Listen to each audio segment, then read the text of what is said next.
حضرت ابو موسیٰ رضی اللہ عنہ سے روایت ہے، انہوں نے نبی صلی اللہ علیہ وآلہ وسلم سے روایت کی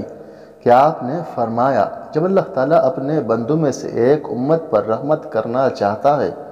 تو اس امت سے پہلے اس نبی کو اٹھا لیتا ہے اور اس امت سے آگے پہلے پہنچنے والا اس کا پیش رو بنا دیتا ہے، اور جب وہ کسی امت کو ہلاک کرنا چاہتا ہے تو اس کے نبی کی زندگی میں عذاب مبتلا کر دیتا ہے اور اس کی نظروں کے سامنے انہیں ہلاک کرتا ہے۔ انہوں نے جو اس کو جھٹلایا تھا اور اس کے حکم کی نافرمانی کی تھی تو وہ انہیں ہلاک کر کے اس نبی کی آنکھیں ٹھنڈی کرتا ہے۔ حضرت آسمہ بنت ابی بکر رضی اللہ عنہما نے کہا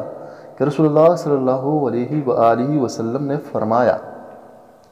میں حوض پر موجود ہوں گا تاکہ دیکھوں کہ تم میں سے کون میرے پاس آتا ہے۔ کچھ لوگوں کو مجھ تک پہنچنے سے ہی پہلے پکڑ لیا جائے گا۔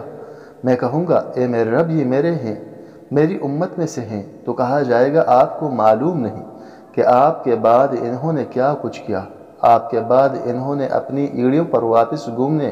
میں ذرا دیر نہیں کی۔